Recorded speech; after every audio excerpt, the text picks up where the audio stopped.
family connection. I always discuss with him the things that I am doing with the lawyers. And then are there plans for a similar gathering on his birthday? Well, I do not know because this one was organized by the Filipino community around Europe. So I do not know what their plans are for the birthday of President Duterte. But let me just put it on record that I am truly grateful for the support of our kababayans, the Filipino communities here in Europe, and we truly appreciate them traveling several hours just to get here, just to express their anger, their support, and their love for their country. How do you feel? Do you feel angry? And there's no time to be angry right now. So I just feel that I just need to set up the system here in The Hague so that I can go back home because I have an impeachment case as well that I need to attend to. And then I have an office which has projects that I need to be doing. So I just need to set up the system here so that I can go back and forth. My case, his case, my work. You touched yourself first when the crowd chanted Marcos resign. Why did you do that? Because they're investigating me for inciting to sedition. And I do not want any more cases against me because that will limit my movement in attending to the President Duterte and attending to my work and my case, my impeachment case. I also said about certain irregularities in the budget. Yes, are you going to pursue any legal actions regarding that? The representative from the district in Davao del Norte already filed a case in the Supreme Court, and that contained all the allegations of anomalies and infirmities, constitutional infirmities of the budget.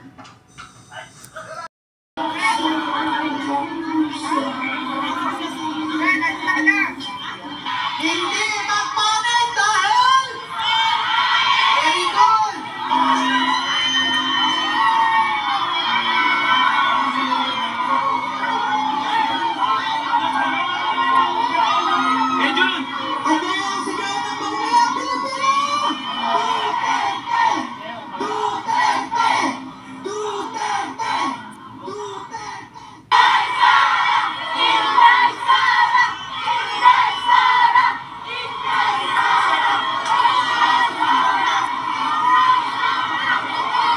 Magandang hapon sa inyong lahat. Unahin ko muna natin ang ating pagpapasalamat sa Diyos dahil sa magandang araw na ito at sa safe na pagbiyahe ninyong lahat papunta dito sa The Hague, Netherlands. At syempre, dahil bumiyahe kayo papunta dito, ay mag-ingat kayo sa biyahe ninyo pauwi lahat sa inyong mga tirahan mamayang hapon.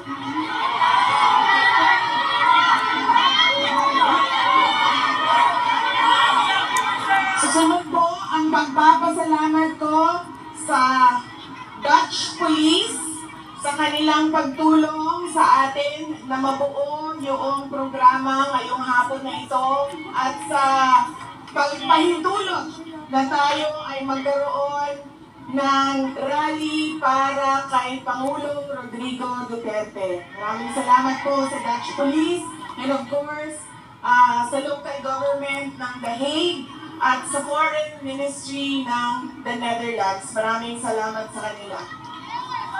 Ang susunod na pagpapasalamat po ay mula sa akin para sa ating mga organizers ngayong hapon na ito sa Executive Committee na nag-meeting araw-araw, iba't ibang time zone para pag-usapan kung paano natin maisagawa ang ating pagsuporta, pagpapakita ng suporta kay Pangulong Rodrigo Duterte na matiwasay at maayos ang ating pagsama-sama ngayong hapon na ito.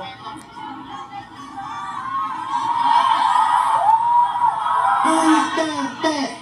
Duterte! Duterte! Duterte! Duterte! Kanina nung naglalakad ako papunta dito sa park, meron akong mga nakasalubong na mga galing Germany. At tinanong ko sila kung gaano katagal ang biyahe mo, ma'am, papunta dito. Sabi niya 9 hours daw. At 9 hours din daw siyang babiyahe pauwi. So ganyan ang pinapakita ninyo na pagsuporta kay Pangulong Duterte at pagmamahal sa ating bayan. Maraming salamat sa inyong lahat. Alam ko, lahat kayo may hanap buhay, may kailangan asikasuhin, may mga personal na pinagdadaanan, mayroong kailangan na paglalaban na gawin sa mga damit ninyo, paglilinis ng bahay, pagbayad ng utang,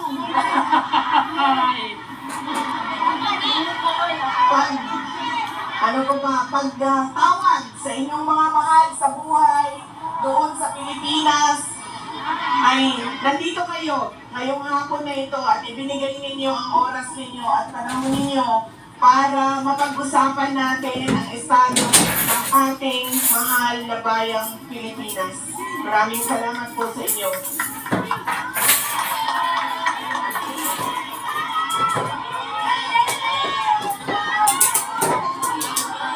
May kwento na ito noon, pero mas mahalaga yung kwento ngayon dahil napag-usapan namin siya ni Pangulong Duterte doon sa loob ng detention center ng ICC.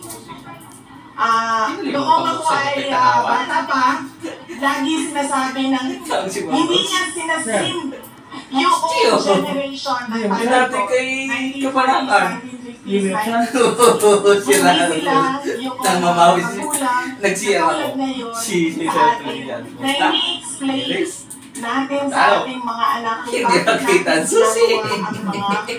Sabi ko yan, Uy, dapat yung may kayo generation. kabanakan Sa dati. kanilang generation Palagay ay diretso ka lang pagsasabihan ng pagalitan. Ganun yung generation nila. Nung ako ay lumalaki, lagi niya sinasabi sa akin, hindi ka Hawis na doon kasi hindi niya bubuksan na doon yung bisita.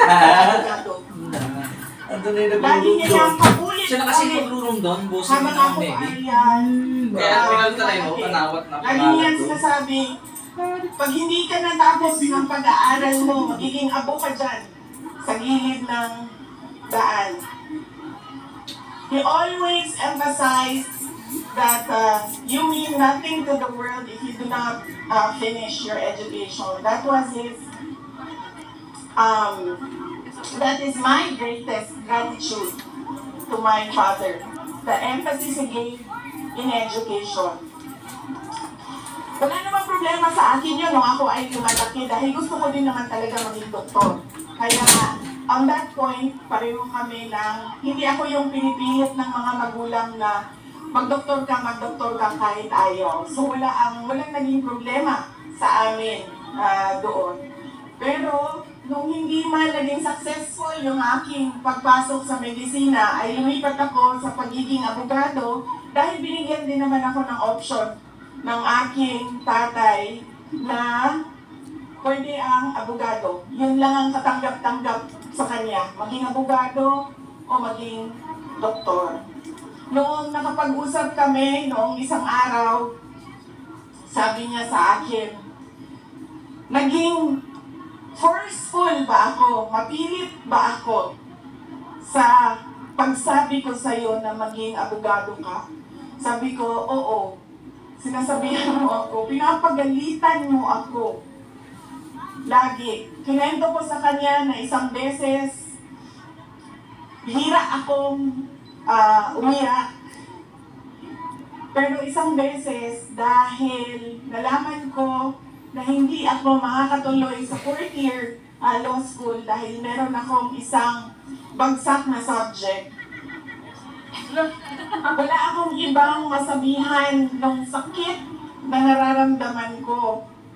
Kasi pakiramdam ko, yung tatay ko lang din, makakaintindi sa akin. Dahil dumaan din siya ng law school. So tinawagan ko siya. Hindi ako makapagsalita. Iyak lang ako ng iyak. Humahagulgul ako sa iyak na nasasabi lang niya, hello, nasaan ka? Yun lang ang sinasabi niya, nakidnap ka ba? Tapos iyak lang ako ng iyak. Tapos dalawa lang ang tanong niya na paulit-ulit, nakidnap ka ba o buntis ka ba?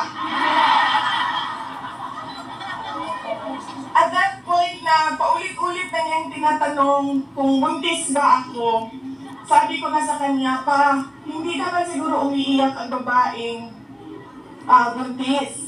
Siguro happy siya, no, na buntis siya. Sabi ko, nahihirapan ako sa isang subject ko, pakiramdam ko, sasabit ako dito.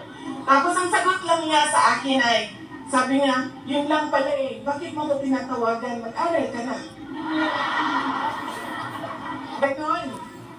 Ganun ka, tigas. Yung kanyang paninindigan, paniniwala, at pagpipilit na ipursige ko ang aking edukasyon. Wala nang, huwag ka na umiyak, mag-aral ka, magbadali lang yan, lumabas ka muna, magkape ka, wala. Sinabi lang niya sa akin, yan lang pala. Ibaba mo na yung telepono at bumalik ka na sa pag-aaral mo. Kaya noong ako ay naging abogado, yun din yun ang sinasabi ng kaibigan ng tatay ko sa akin, na nakita niya ang tatay ko, sobrang saya. Yung araw na yun na nalaman niya na naging abogado ako, yun yung sobrang saya niya. At sinabi sa akin ng kaibigan ng tatay ko, sabi niya, hindi mo maiintindihan kaming mga tatay, na kaming mga abogado, pag nagkaroon kami ng anak na abogado. Ganun, iba yung saya namin kapag nakikita namin na meron na kaming anak na abogado.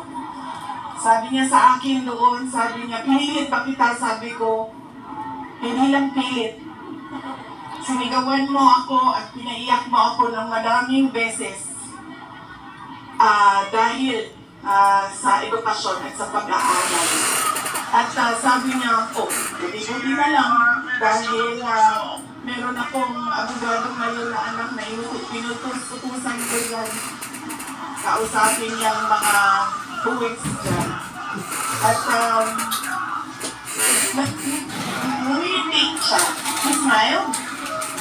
And it seemed to me that it was a comfort to him that he had a daughter who is a lawyer. In fact, sabi niya,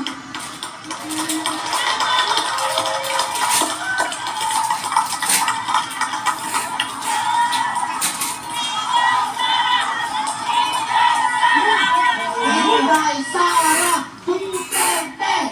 Inday Sara Duterte!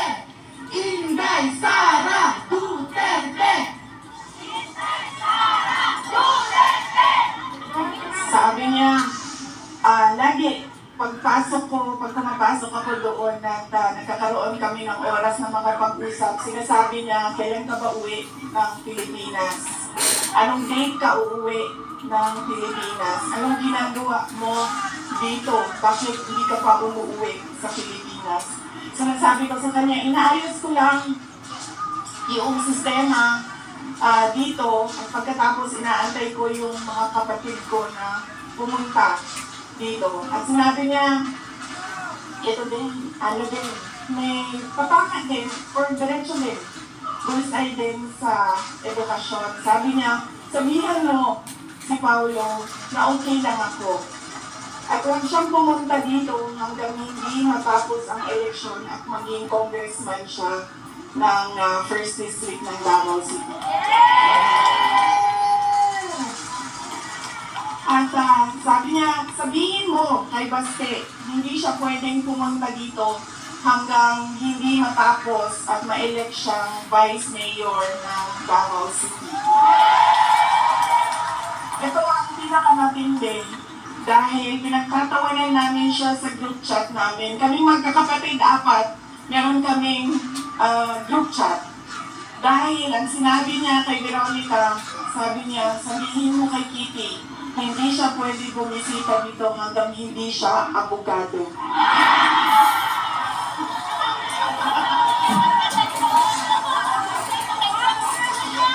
Sabi ni Kitty, grabe ang overacting ni Papa. So, ibig sabihin ba, mga 5 years. She has 5 years until she becomes a lawyer. Na meron pa akong 5 taon na bago ako makabisita. Ganun siya kahit na nandun siya sa loob, ang kanyang iniisip, unang-una, yung mga kapatid ko na kailangan magtrabaho para sa siyudad ng Davao, yung kapatid ko na kailangan mag-aral. Yun pa rin ang iniisip niya. At kapag tinanong mo siya, ano ba ang kailangan mo dito sa loob? Ang sinasabi lang niya, alam mo yun, mga bagay na shading cream, Coke Zero,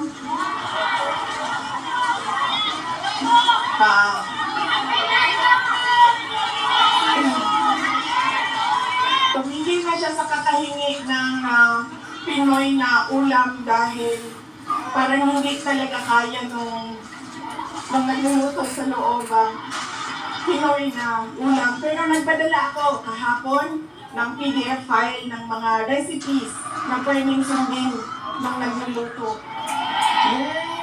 Duterte! Duterte! Duterte!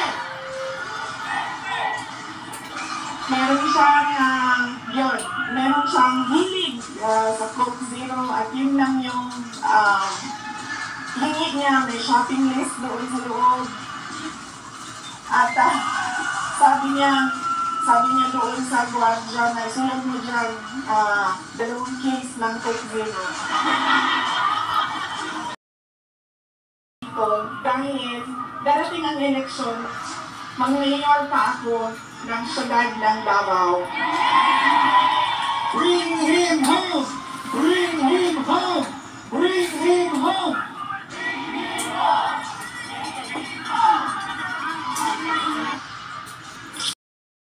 Gusto niyang umuwi. Sinabi ko din sa kanya yon pa.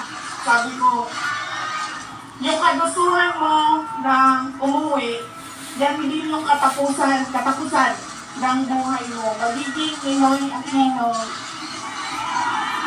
Junior ka. At sinabi niya sa akin, sabi niya, kung ganyan ang kapalaran ko, then so be it. Basta lang nauwi ako sa Pilipinas.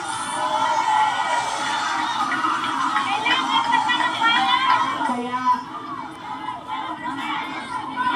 meron man akong worry para sa kanyang safety and security, pero lagi niyang inuulit-ulit talaga, ibalik niyo ako sa Pilipinas. Bring him home! Bring him home! Bring him home! Nagtatanong marami, ano ba pwede magawa? Huwag natin tigilan ang panawagan sa gobyerno natin sa Pilipinas at sa lahat ng gobyerno na nakikinig at dito sa ICC na ipaalam sa kanila na mali ang ginawa kay Pangulong Rodrigo Duterte. At paano ba itama yun? Ibalik niyo lang siya sa Pilipinas. Ituloy niyo lang yung kaso, walang problema. Ibalik niyo lang siya. Bring him home! Bring him home! Bring him home!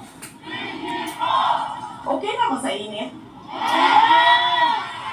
Ako din yun. Kaya nung sunburn ng katungaan niya, ang katunga ni Rick.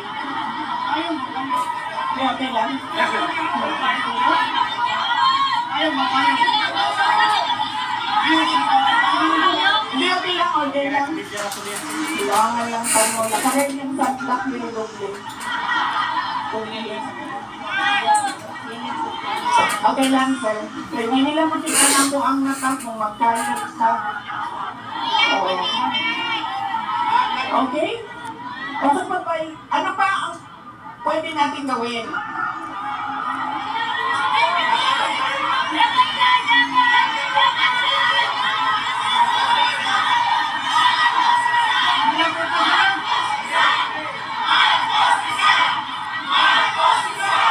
Marcos resign! Marcos resign! Marcos resign!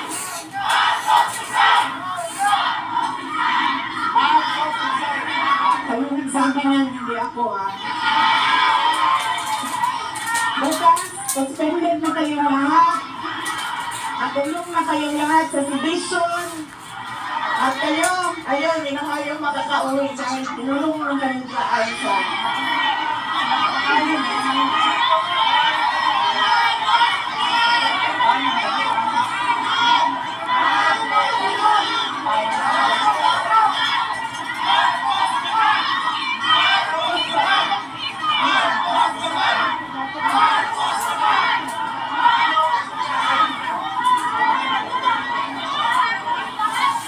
And that relates to transparency and accountability. Alam niyo kasi, ang pagiging pangulo, dapat nasa tamang pag-iisip ka. Tapan!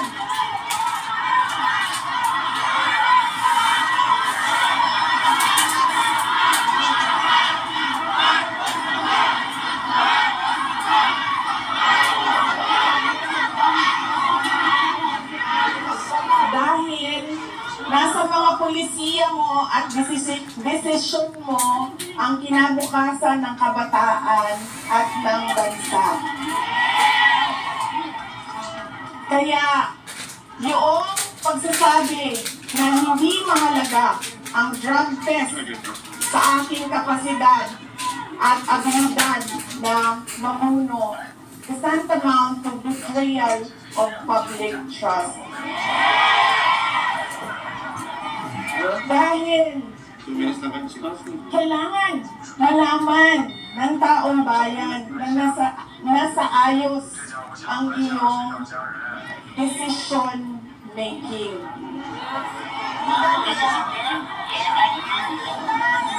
Kaya hindi lang naman natin pwede sabihin Marcos resign. Bakit ba kailangan resign? Dahil hindi mo pinapakita sa taong bayan na maayos kang mag-isip at kaya mo ang mamulo. Kung nakikita ninyo at naiintindihan ninyo ang budget, karamihan doon pamigay lang ng mga politiko na tinatawag natin ayuda.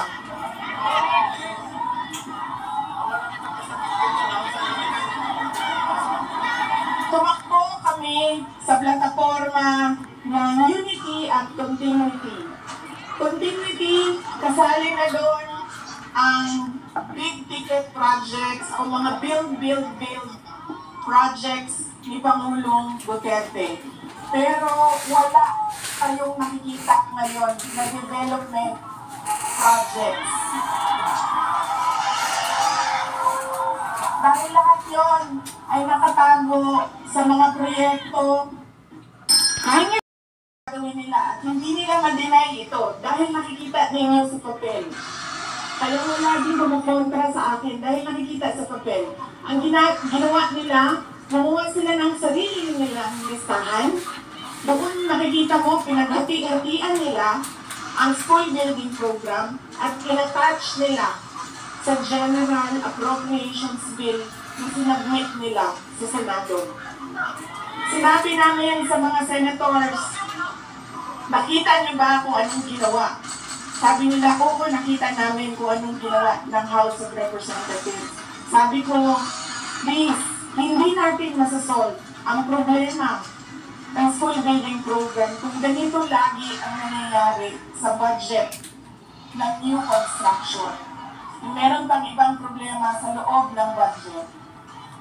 sinubukan ng mga senators na tanungin, pasagutin, sumasagot, yes, pero pagdating sa BICAM, anong nangyari? Wala namang wala namang totoong BICAM kung saan pinag-uusapan ang paggamit ng pera. Ang desisyon lang na nandun ay kay Zaldico, ang panahon ko, kay Zaldico, at kay Martin Romualdez. At diretsong pinapapirma sa malamang tao na hindi nagbasa o hindi binasa ang buong budget.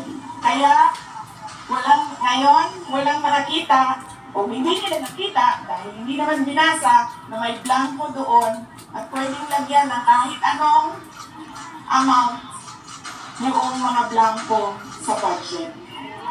Madaming katanungan, madami ang problema ng bayan. Kaya lagi ko sinasabi, hindi kami ang problema ng bayan. Ang problema ng bayan ay ang governance mismo ng Pilipinas.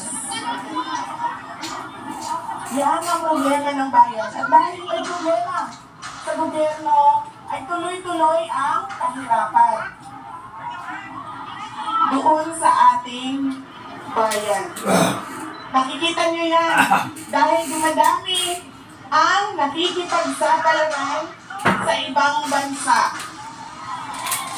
dahil sa kawalan ng oportunidad doon sa ating bayan.